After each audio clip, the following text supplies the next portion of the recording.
All right, my name's Adam Howarth and welcome to our Wednesday webinar series. Appreciate you spending the time with us today. I'm going to hand it over here quickly to Dean so he can introduce our guest speaker for today, but I'm going to be monitoring the Q&A in the chat room, so feel free to put in your questions and answers.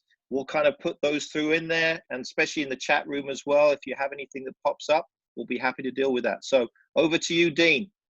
Yeah, thanks, Adam, and welcome everyone. I'm so excited to introduce Steve to you. Admire his work for many years now. Always follow what he's been trying to do. And first question, really, Steve, for me is I've got a certain vulnerability and weakness probably around this self-awareness strategy topic. For our kind of listeners that are listening, in with us now, what would you kind of first advice you give to them when you're going through this presentation? Right, it's going to be quite quick. So if they want to get the most out of it, they need to take some notes. Brilliant. Obviously, normally I just said to you two off air that I presented to Scottish Pro Licence last week for 5 hours, and I only got through about a quarter of my content. So people are going to have to be on their toes and have to be thinking quickly. I'm going to just ask everyone to, in about 10 minutes, you're going to have to go to the chat room. And then when you go to the chat room, you're going to have to send a message to me personally about one of the slides. So just to give everyone a heads up about that, really. So in the chat room, you get, if you don't know where the chat room is, there's a bottom button which says more, which has got like 3 buttons, all in a straight line. If you press that, it will take you to the chat room, and then make sure that you message to me only. Brilliant. But the problem that I've got, actually, I've just realised, because this is not my webinar, I'm not going to be able to see the answers. So that should be in there though. Should just be able to send to me. So yes, Dean, really just quite straightforward. Firstly, thank you to everyone for spending their evening, and thank you to the USA crew for, you're probably in lockdown and trying to get bored from stop working, but I'm just going to try and help you all with some of my nonsense. That's all. Great, brilliant. When you're ready, Steve, over to you. Right, okay, so hi everybody. It's, again, I recognise some of the names that have said hello, so thank you to the UK crew for supporting me on this. You've probably heard all my nonsense before, but obviously to the American cohort, I'm just a guy called Steve trying to help people. That's really genuinely who I am. As you can see on the bottom left of that slide, it's been a crazy 2 years in my business. There's me on Netflix, and I've on the top right is really genuine. I said, I'm here to collaborate with you today. I'm not here to tell you what to do. I'm not here because I'm better than you. I'm not here because I necessarily know more than you. I just have a different lens on the world, and how I see the world is not how you see the world. And in the next hour or so, I'm going to attempt to try and sort of add value to your toolbox. So if you see on the top left of the screen, this is something that I learned at university many years ago. Tell a player they will forget, show a player they will remember, and involve a player they will understand. Most people know that I moan about the football industry quite a lot in the UK. So I'm not here to say how amazing things are in England. Things are getting better. There's no doubt about it. Teaching and learning and coaching is moving on at a rapid rate, but there's still massive gaps. And those massive gaps I'm going to highlight a little bit today. So I'm just going to move on and just create a little bit of a narrative, as well as make it as interactive as humanly possible. So just to remind you all, everybody, I am just a bloke called Steve. I'm not a magic wand, right? So whatever I say today, don't take what I say literally. It's really important. It's really important that you challenge what I say, you reflect on what I say, and then you just try and get something, and then, to a greater sort of tool in your toolbox. What do I do, really, everyone? I make people think. I think again, my experience is most people don't want to be told what to do. Children don't want to be told what to do. So my style, people I know, that's Kenny Brown's on this call. So hello, Kenny. He's worked with me. He knows that I'm the type of guy that gives as many questions as I do answers, because I haven't got all the answers. What I think we need to do is stop being fixed with our ways of thinking in the football industry, and just not necessarily reinvent the wheel, but I see lots of bad practice and people don't even know that they're bad, right? So this is where we're just trying to create greater alignment between the player, staff, and obviously performance as a whole. So when I came into the football industry from education, so those of you who don't know, I was an inner London school teacher in 4 failing schools, and I came into came into professional football from a vice principal's job. Now, vice principal's job is highly strategic, and I can't emphasise enough that one of the biggest gaps that I learned that when I went into football, that it was really lacking in strategy.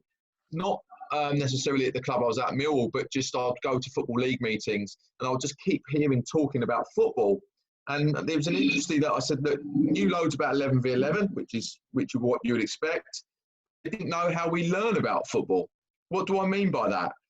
Data analysis and using data for data's sake and using data to inform learning.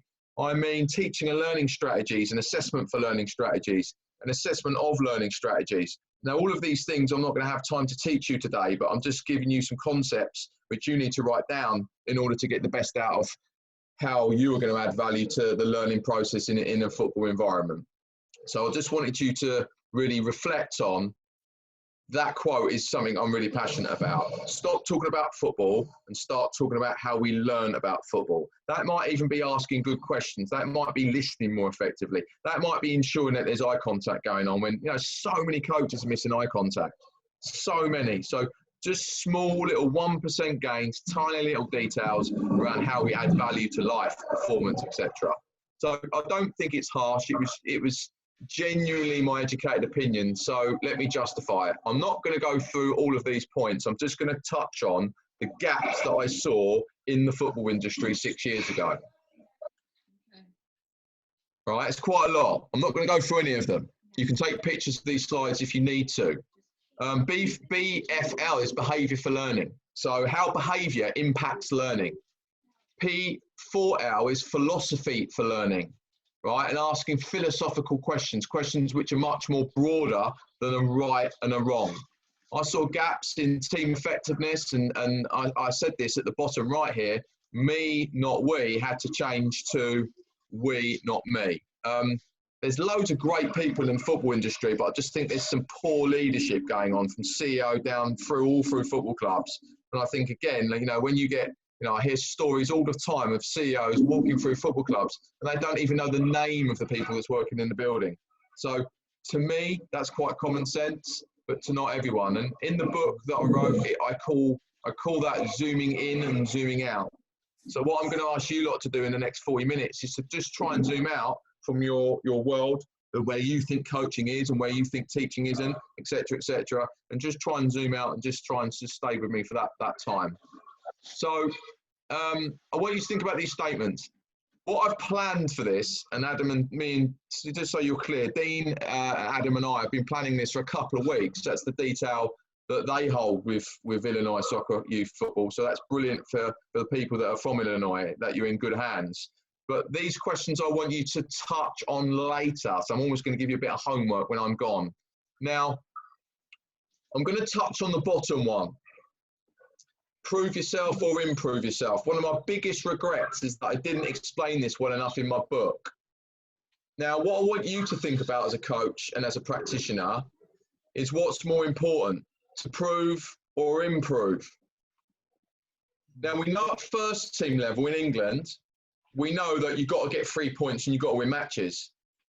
But my advice to you all is any level below first team, it's all about improving. Now, you've got to decide whether you're one of those coaches that's bothered about you getting the ego and being successful, or you're going to be the person that's actually developing properly. Let me give you a applied example. At 14, through maturation and growth, most players at 14, some of them grow and some of them a little. You could play the long ball game and win every team, beat teams 5-0 and bully people. You could do that comfortably, absolutely comfortably. But that's not developing the long-term player. So I'm going to give you some concepts again later in the session around self-awareness. But those 4 concepts that I've just shown you there, they would be an ideal task, classroom-based activity for top-level players, amateur players, junior players, and youth elite athletes. This stuff actually is the stuff I do with my leadership training with corporate businesses. Right. So I've said to you at the start, I'm going to have as many questions as I do answers. So here I am just challenging with his thought processes. So anyway, that was really nice. Nice quote from Rio recently. And there's my book. So if you want to purchase my nonsense book, it is 39 short, sharp chapters. I don't read a lot in terms of long-winded books. I quite like short, sharp books. So I've deliberately designed the book to make it, like, every chapter lasts about how long? 5 minutes, 6 minutes, 7 minutes. So again, it's had some really good feedback. I've sold 3,000 copies across the world now, so I'm very grateful to all the people that supported me. Now, I'm currently writing a new book with a friend of mine. I'm not going to tell you the title yet because I'm quite excited about the title, so I'm going to keep it quiet for now. So this is the type of thing that I've just written in one of the chapters yesterday, is that not only teaching your children and the people that you support and coach, you teach football, but you don't teach how we learn about football. So start talking about listening more effectively. Start talking about how we ask good questions and what good questions are. Start talking about how we reflect well. For example, what went well in your session and even better if. For example, RAG rating, red, amber, green. Green's mean your super strengths as a player, amber's things you did okay in the session, and red's being things that you didn't do very well. Like basic, simple assessment for learning stuffs. My advice to you and the people that you serve, don't be a know-it-all. I have a great saying, everybody knows more than somebody. So there's always someone in your team or your club that's going to know more than you. And if you do, then make sure you tap into their knowledge. And there's another saying, isn't there? If you're the most intelligent person in the room, you're in the wrong room, right? So make sure you go and find another room and make sure you're helping out people that are either you can mentor or people that are mentoring you. And then the bottom one is really based around emotional intelligence, around making sure you're sensitive and empathetic to the needs of others. So real key questions for you to answer. I'm not going to do these with you today. These are for you to take away.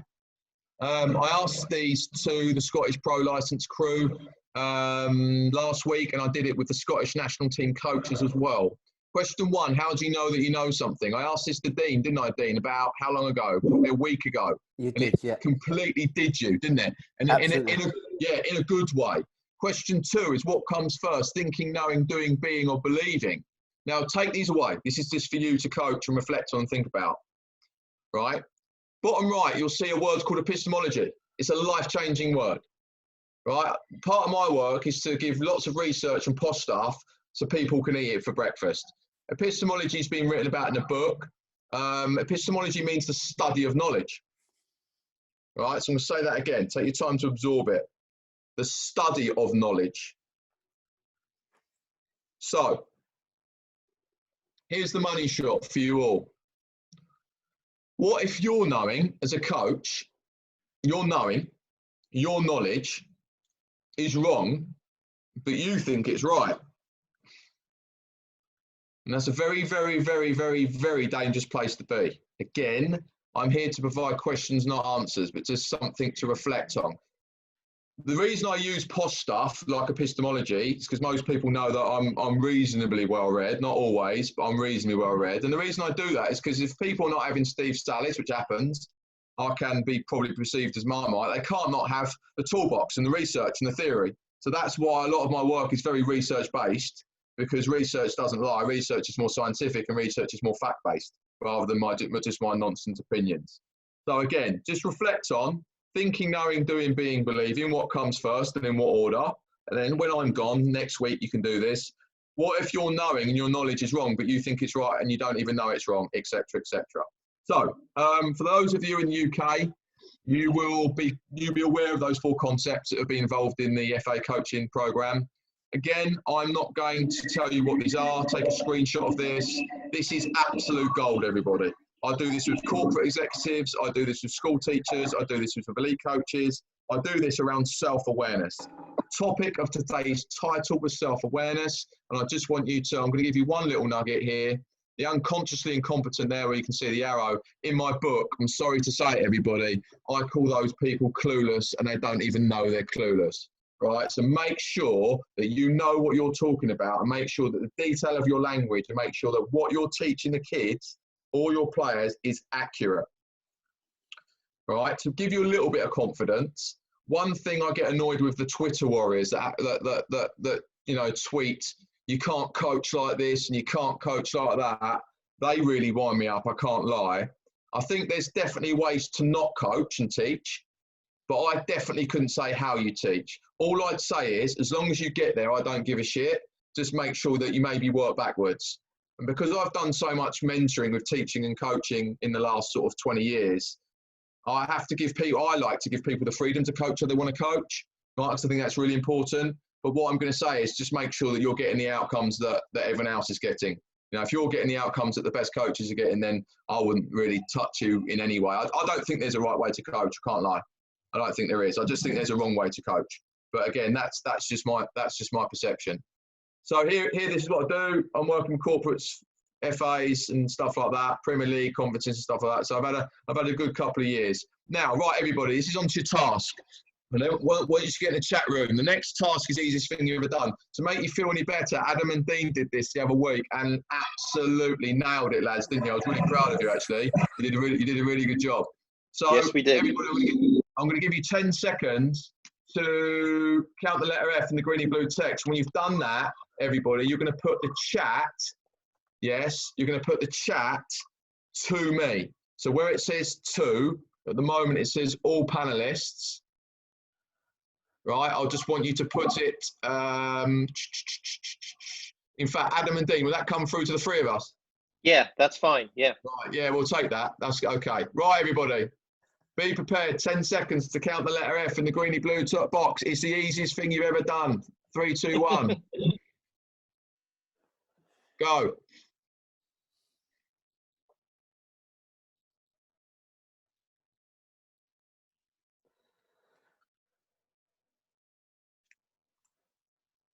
Right, thank you everyone. In the chat room, please tell us how many you saw. Thank you, Sebastian Davis. Thank you, Amina. Thank you, Kenny. Thank you, Joe. Thank you, Peter. Thank you, Brian. Thank you, Ricky. Thank you, Kenny Brown. Thank you, Jason Taylor. Thank you, Toby. Thank you, Ben. Thank you, David. Thank you, Adam. Thank you, Jason. Keep them coming, everyone. Should have more. I got the same answer as last week. I don't know if that's good or bad. Brilliant. Thank you, Stephanie. Thank you, Gary. Keep them coming. Thank you, Chris. Thank you, Louise. This is brilliant, by the way. This is social science, everyone. This is perfect. This is a dream. Keep them coming if you haven't got them in. I'm sure we have more than that. Cheers, Daz. Right, okay. Now, everybody, my job is to help you, not hinder. Right, let's just get that clear. I'm not here to mock you. I'm not here to mock people that I don't know. I'm here to genuinely help. Right, now, I'm looking at the chat room and I'm seeing that out of all the people in here, 30, 40 people, we've got 2 people that have got it right. Now, I'm not taking the piss. I'm here to help. Thank you, Mark. Thank you, Jason. I'm here to help you. But this is the easiest thing you've ever done in your life. This is one of the easiest things you've ever done, and you're not getting it right. So I'm going to double the time. As we do with coaching, if the kids can't get it, we give them another chance, right? So I'm going to give you another chance, but I'm going to double the time. Now, listen carefully. If you change your mind, right, after the 20 seconds, don't tell me what your new number is. Just put CM in the chat box first to see if you've changed your mind. If you haven't changed your mind, just write same. 3, 2, 1, go.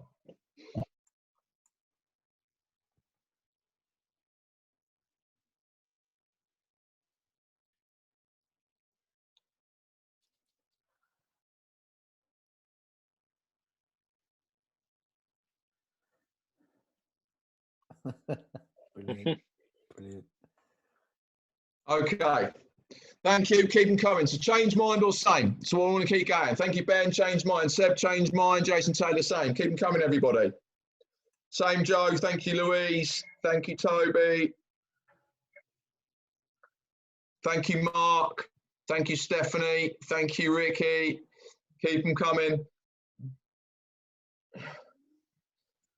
So if you put the same, write the same. If you change your mind, put CM.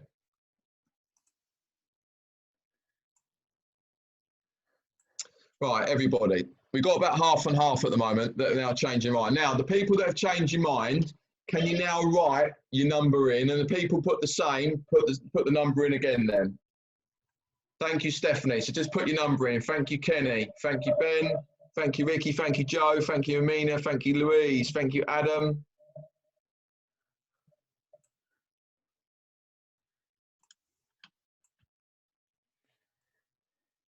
What's brilliant, right, on this is when people change their mind, right?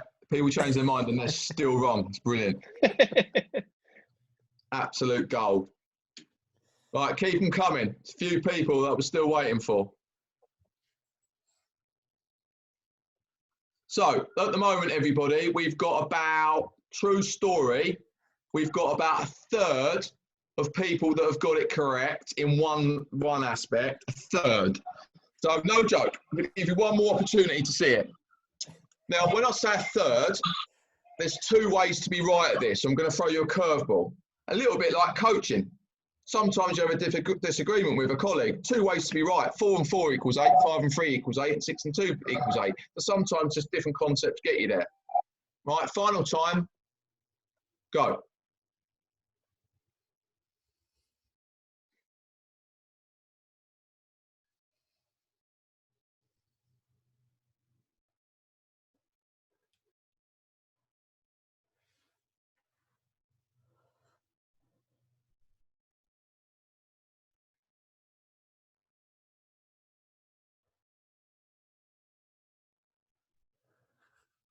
Thank you, Peter. Nice to admit that you got it wrong, Peter. I could work with you. Okay, everyone, let's go. Chuck them in there. Sebastian Davis, love it. Kenny Brown changed his mind. Brian, all going off. Cheers, David. Brilliant. Thank you, Joe. Joe's changed. Kenny Brown, I'm confused. The same. Great. Keep it coming. Right, everybody, genuinely, this is true. Stay with me.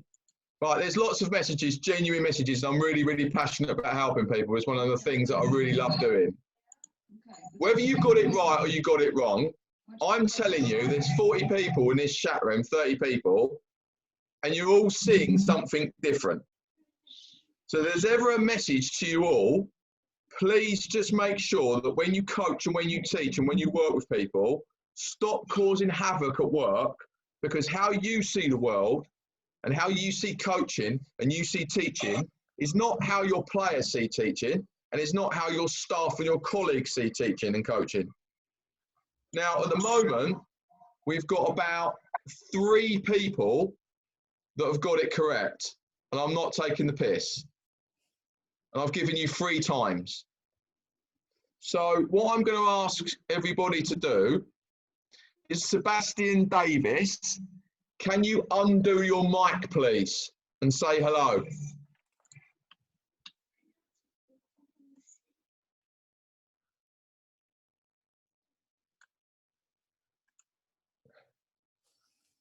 Sebastian, should be okay to talk. Yes, so Seb, unmute. Hello? Can you Seb, hear hi, me? mate. How are you? Hi, Sebastian. How are you? Pretty good, yourselves? Yeah, good. Right, Sebastian, can you do me a favour? How many did you get the first round of Fs? How many? Tell everyone. How many? I got 2. Okay, and what did you get on round 3? 0. Okay, can you tell everybody, can you do me a favour and read this for everybody, please? This, where my cursor is, can you read it out? Where you go? How many F letters appear in the greeny blue box? Okay, say it again. How many F letters appear in the greeny blue box? Greeny blue Okay, box. right, Sebastian, how many F letters appear in the greeny blue text? Tell me.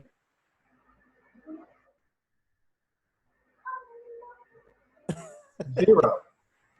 0. Why do they, Sebastian? Why is there 0? Because I read the top of the line, it has the letter F in lowercase versus capital. Right, you've absolutely killed me, and this is quality. Right, everyone. Right, stay with me. Stay with me. Now, listen carefully.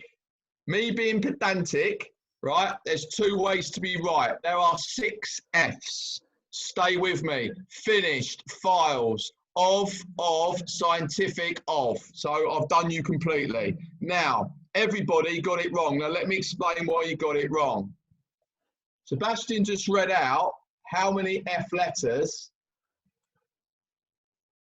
excuse me, gone bad, appear in the greeny blue text. Everyone, welcome to my world, solutionsmindset.com. The text is not greeny blue. The text is white.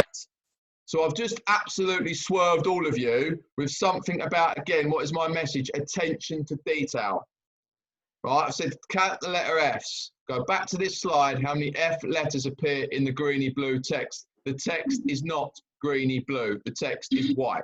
Why am I telling you this?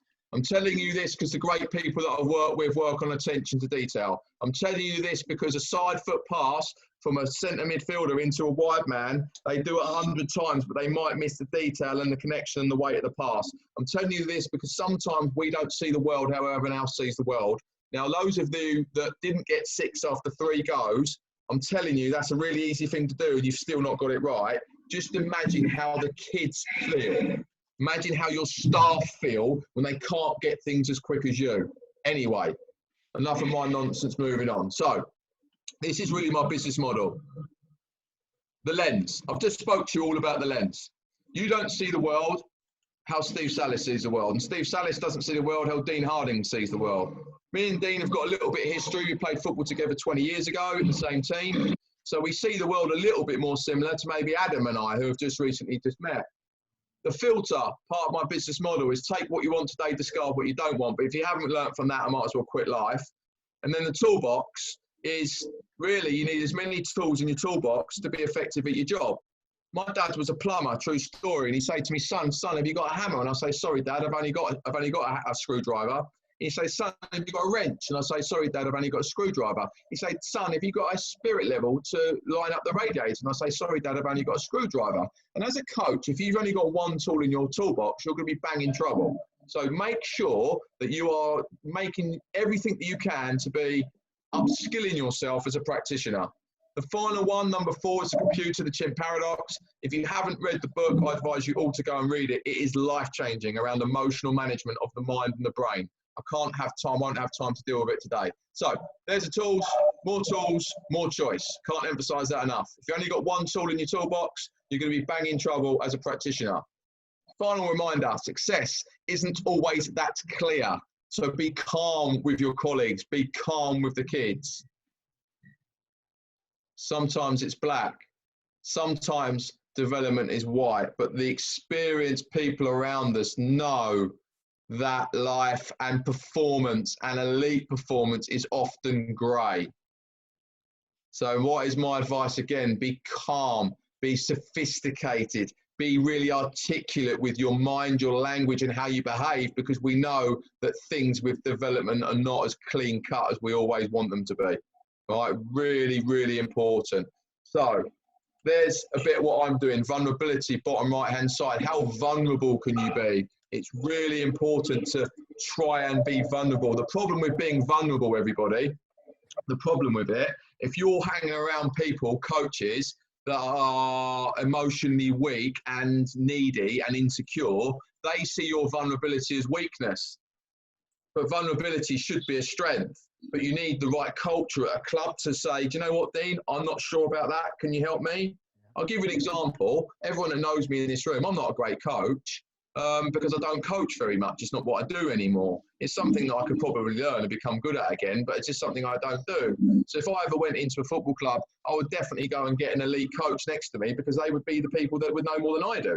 So again, it's just understanding your super strengths as a professional.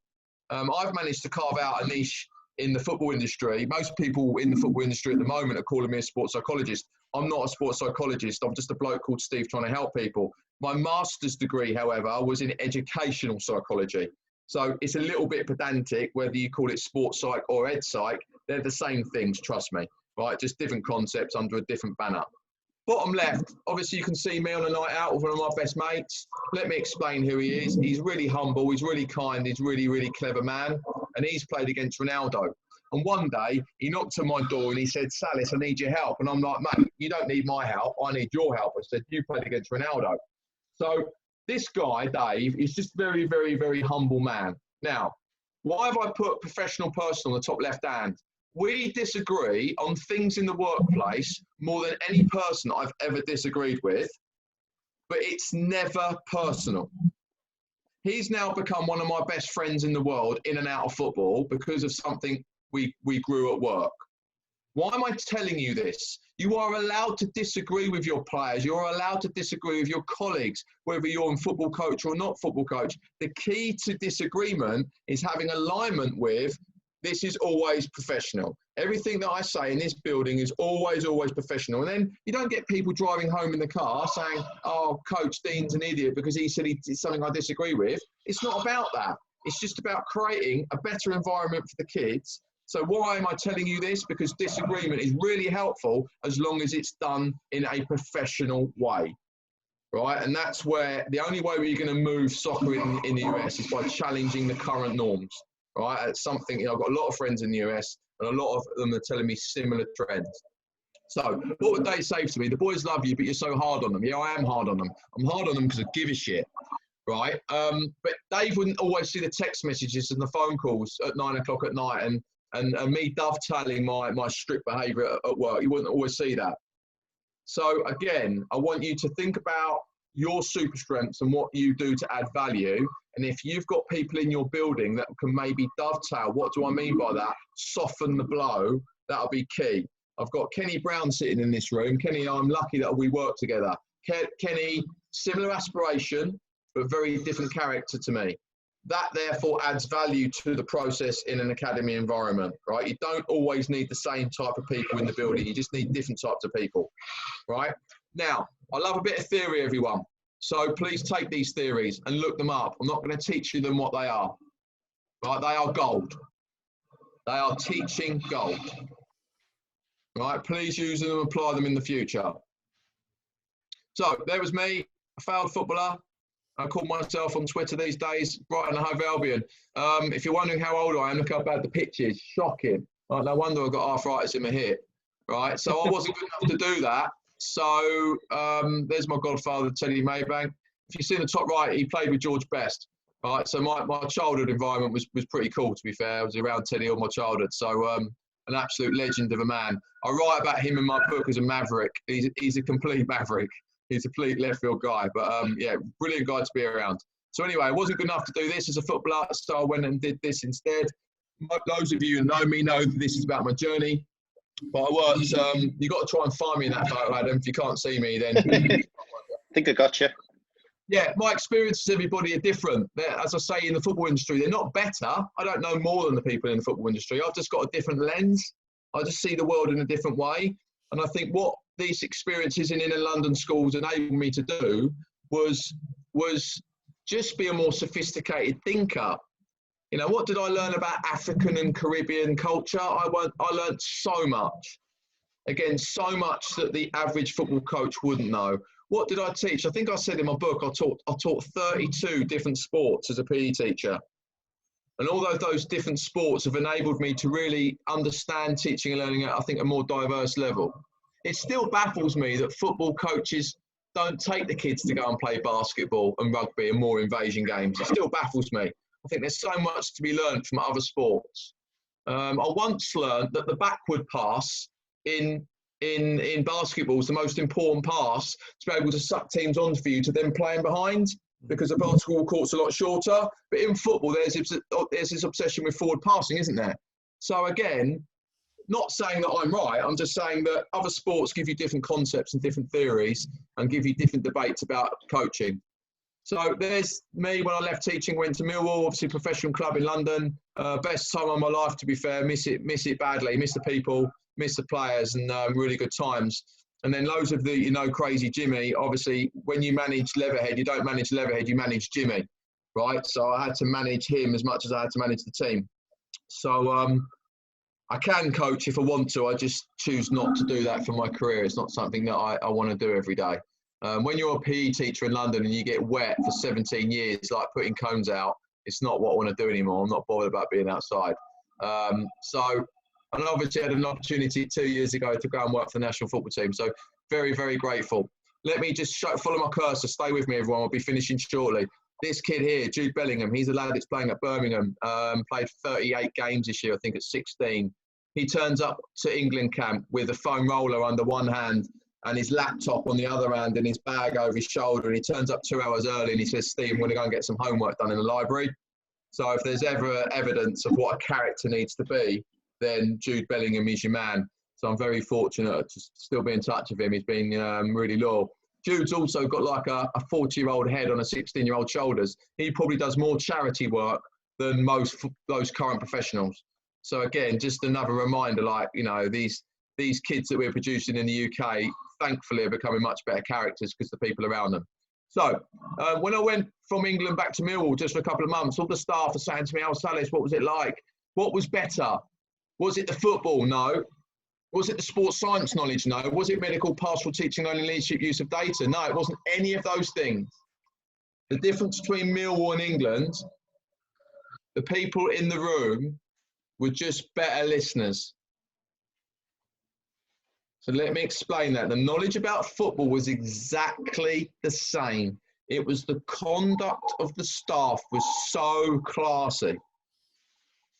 Really, really learnt a lot on that experience. You're sitting in St George's Park, you're in the room, and everyone is truly listening to what you've got to say. And it was a really powerful moment, almost power with silence.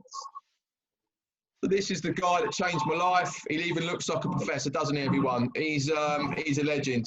And he gave me access to concepts about leadership, coaching, teaching that I didn't even know existed. They were in my blind spots. So I need to thank him. My point is, I always say this, do you know what you know? And then the key to your big successful is, do you know what you don't know? Right? So if you were to do an audit on yourself, are you aware of all of the concepts that you don't know about your skill set and your personality and your behaviour? Right, so wouldn't it be great if every soccer manager said to his or her players, what? So I'm going to give you, go in the chat room again, and can you write an answer for me, please? What do you think it'd be great if every soccer football manager said to his or her players, finish the rest of the night? What would you like to hear? Right, and put it in the chat room, please, because we can save these. Adam can save them after. Yep. Again, don't rush into it. Just have a think about it. Wouldn't it be great if every manager said to their players, what? What would you like to hear?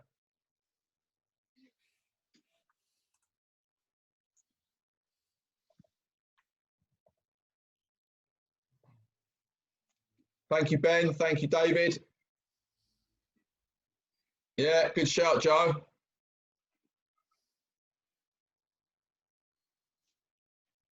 Yes, Adam, love that.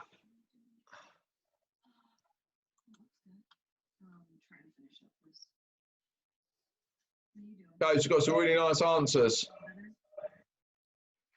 Thank you, Peter. Thank you, Amina. It's nice. That's nice, Louise, as well. Nice touch. All of these really, really nice touches. Cheers, Gary.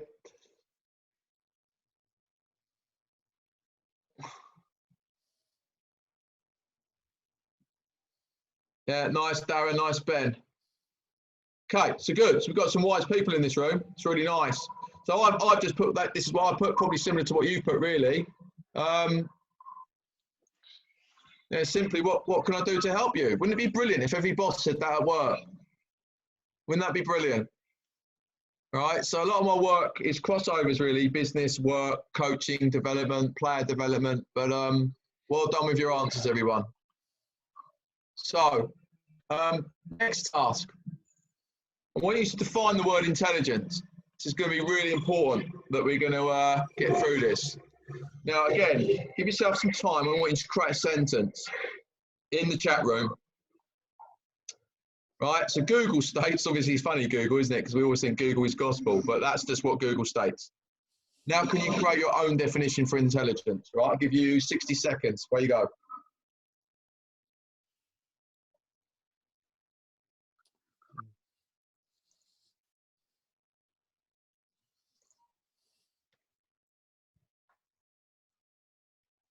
And again, these will be good, Adam, because these can be saved, can't they? Be helpful for everyone. Yeah, that'd be good. Cheers, Ricky. Read my book, Ricky. That's why I love that, Ricky. Decent. Ricky's on flames because I know Ricky's read the book. Thank you, Mark. Yes, David, using emotional intelligence. Great answer. Thank you, Mark. Thank you, Louise.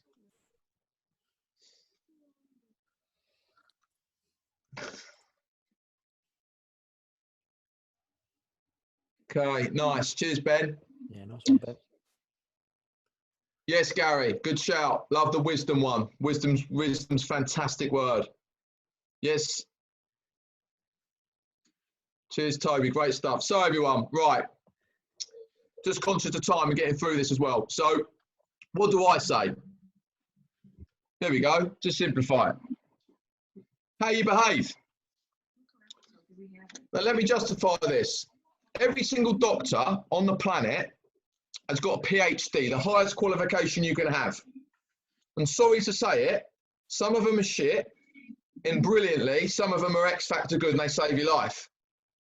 Now, if you think to your school days, this is how mad UK schools are. Every teacher in the building in a UK school has a degree which says they are a teacher. And some are amazing teachers like X Factor, the best people ever, and some are rubbish. How does that work? They've got exactly the same qualification. And then we've got pro license coaches and A license coaches. And we know some of them are brilliant and some of them are not very good. So I'm obsessed with aligning qualifications with your behaviour because people think, oh, I'm a head teacher, so I'm really good. No, there's loads of shit head teachers out there. I've worked with them. I've worked with head teachers that have made great schools, failing schools in 6 months, but their title says head teacher. So I'm not challenged to be derogatory here. I'm challenging because we've all got to get a grip as educators. We've all got to get a grip as professionals that intelligence should be defined by how you behave. And if you behave in an intelligent way with emotional intelligence and kindness and strategy and operational demands and a we not me culture and a selfless attitude, then you are intelligent. Whether you have a qualification or not. Anyway, this webinar was about self-awareness. That's why I'm trying to just help you realign really where we're at with education in the country. So you're gonna have to take a picture of this, everyone, because I'm not going to go through them. But again, Adam, I hope you're getting value for money here with your lot because I'd rather give you more than less. Yes. Now, if you look at the bottom, everybody, this is the one that I spoke to the Scottish Pro License coaches about last week. I swear by this. Just because you taught it doesn't mean to say they learnt it.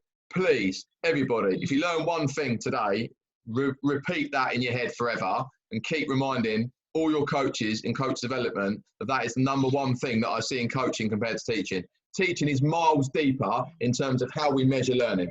I'm not being rude to coaches. I'm just seen 100,000 coaches and 100,000 teachers, and teachers are miles better at demonstrating effective learning, right? And monitoring effective learning. So just again, something to think about. So what does my one-to-one work entail? We'll finish shortly. Really this. I work with leadership people, I work with head teachers, I work with CEOs, I work with football managers in the Football League, I work with players, and really I'll do a lot of the work, and you see this scruffy circle on the pitch and off the pitch. And really, a lot of my work is over a coffee, it's in London, it's in a hotel, it's not in a white room, it's not weird. A lot of my work's on Skype, a lot of my work is on the phone.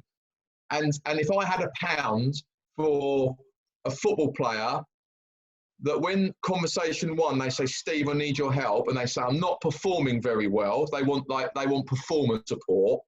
Yeah. If I had £1 for every player that after 45 minutes, they had spoken about something that's happening off the pitch, yes, and they don't even realise it because it's in their blind spot, that is the reason they are not performing on the pitch. So when they say in the UK there's an issue with player welfare, I shouldn't be getting paid, now I've left professional football, by footballers, because they should be someone in the football club doing what I'm doing, but there isn't. And when people blame the managers, it's not the managers we need to blame, it's the CEOs. CEOs are chucking all this money into these players that wanting to play well, but these players haven't got any support off the pitch. So yeah, it's anyway, my nonsense chat, but it just bemuses me massively how the English game is still miles behind where it needs to be. So I say that confidently, really, because it's a duty of care, and there's a complete lack of ethical or moral nature from CEOs, because CEOs should have somebody at every single football club as a law, not as something that's just a cling on, right? So anyway, that's my 5 pence worth. So where do I want to help you, everyone? Zoom in, zoom out. I've said this before, use this language. Just try and zoom out, okay? Just try and hang around people that are making you better. Quick one here, talent and commitment. So players that are high in talent, low in commitment, and high in commitment and low in talent, you'll have all those players in your building. Can you challenge the kids on these concepts? Right, exactly how I've challenged in the book. A better picture here for you. Take a picture of that, because I'm going to move on. But really good slide for everyone. Really, really good. Again, this creates dialogue. This creates challenge. This creates the kids. I used to get the players doing 250 words on this in the youth team. You know, at a professional football club, just because I can. You know, so not a lot. 250 words takes them about a quarter of an hour. So just a bit of a starter activity about talent and commitment. Again, more tools. Right, everyone. Thank you for listening to my nonsense. A bit over time, but we're done. So I think we've got a Q&A now.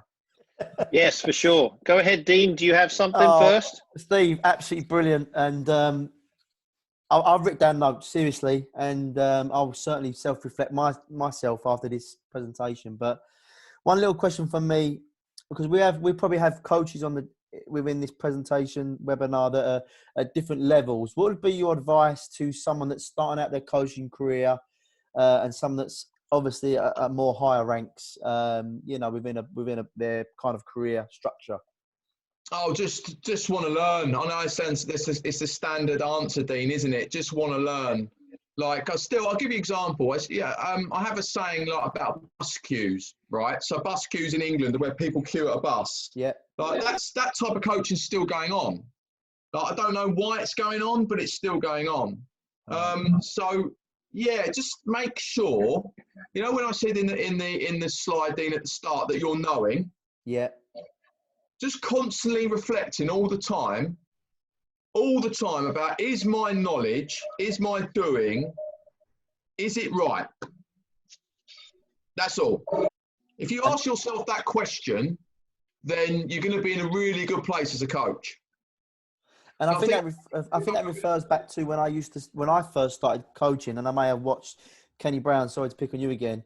You know, I used to watch coaching, and I think the question I always ask myself is, here is an example of a session, but how would I put my own spin on it, or make it even better, or even less of a challenge for the players? Like, I think that different concept is always important to have, and I think that's something that I've always kind of allow me to guide myself throughout my coaching career. Is that something you advise, or is that concept correct? Or yeah, again, Dean, around mentoring and coaching people, I don't think there's necessarily a way. I think it correlates with the culture of the football club. I mean, I'm really lucky, Dean. Let me explain something, and to Adam as well. In my early career as a teacher, I worked with 15 PE teachers in the biggest school in London and the third biggest in the UK. We had 2,700 kids. Yeah. We had 15 PE teachers in the department, and there was 14 outstanding practitioners in that room. Now, I didn't realise until I went to my second school that I fluked it and got lucky by working there. Does that make sense? Yes, absolutely. Yes. So I think that experience is so important in any job. But what do I mean by that? My boss, Jake and Robin, there was 2 bosses, they truly mentored me. They didn't sit on me. They didn't tell me what to do. They tweaked me. They nurtured me. They nudged me. They made me reflect. They made me think with good questions. They were true mentors, you know. So I think, what would my advice be? Just, I don't know. Listen, when we talk about my final thing on this question, Dean, I said this last night on a podcast.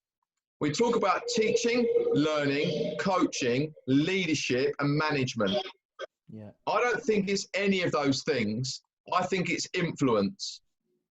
And I would love courses to be called I'm going on an influence training course. Wouldn't that be brilliant if someone, in fact, I've just had an idea, I'm going to do that. Because influence as a coach to a player, influence from a mentor to a mentor, influence from a leader to another leader. That is what it is about, in my opinion. Yeah, 100%. We can use whatever word we want. We're just trying to get the players and the staff, I always mention the staff, you'll notice, to try and do things because that's the right thing to do, not because they're being told to do it. Hope that makes sense. Absolutely fantastic. Adam? Yeah, it's great. That's good stuff. In the chat, David had a question. How do you use assessments for learning in a football context, formal/informal?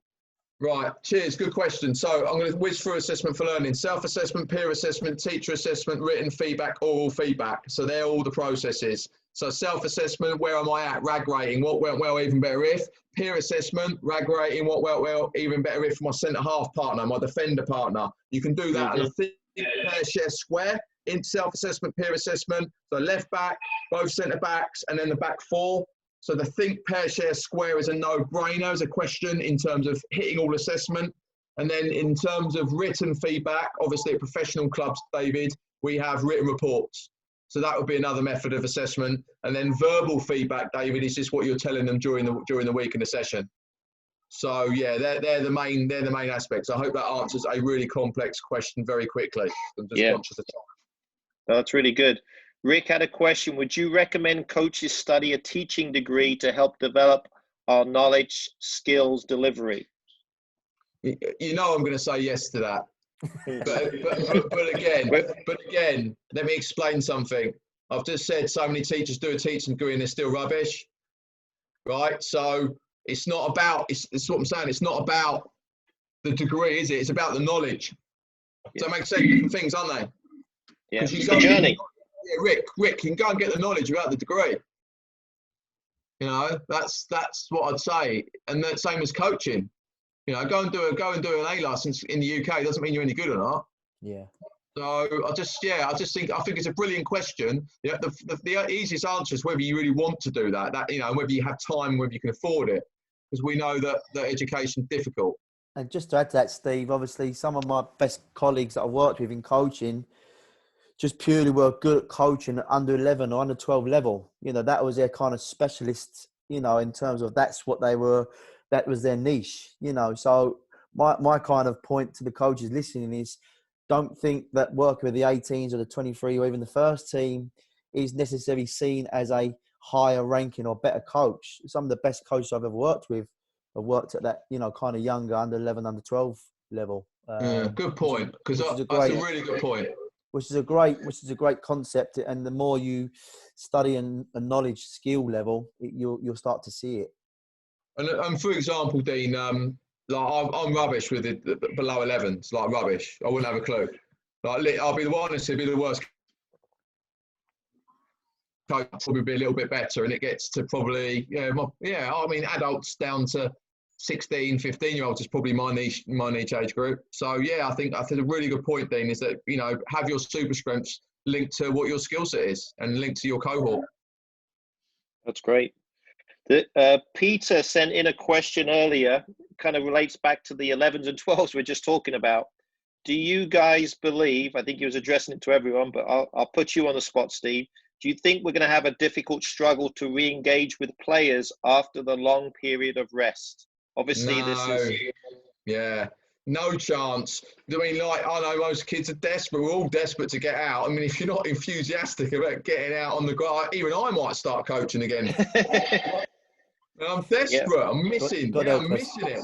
So, no, I don't think that's going to happen. I think what will be key is that we are very sensitive to the things that are going on. Let me explain. I'm obviously in a WhatsApp group with all my uni crew, and they're all head teachers. And there's been a big spike in home abuse, relationship abuse, and there's been a big spike in child abuse. Right? I'm not saying that your kids in your club in US and UK are going to have that, but that is where I think people are going to miss a trick. Like, there'll be kids that are desperate to get out, and I think therefore the sensitivity factor on session one is going to be key. So, you know, how you deliver session one, actually, I think we're going to require a lot more detail than just turning up and cracking on with the half space, which drives me mad. I can't lie. Yeah, obviously we got to get the kids away from the TV screens even now. If we can do some stuff, that's the key, right? Absolutely. Adam sent a question in as well. He was questioning really, how would you gauge a coach's success on the youth level? Very open-ended question.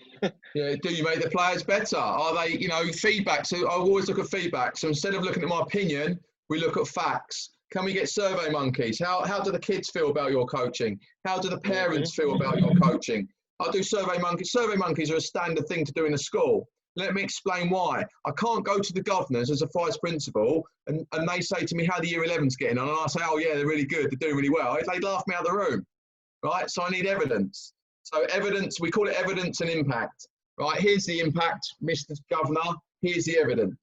So I think, how would we do that? Like survey monkeys, but yeah, loads of ways strategically. On an operational level, it's how do the kids feel, and your job is just to add value. Like any coach out there, we know this. Any coach out there that wants to win a trophy, right? Get a grip.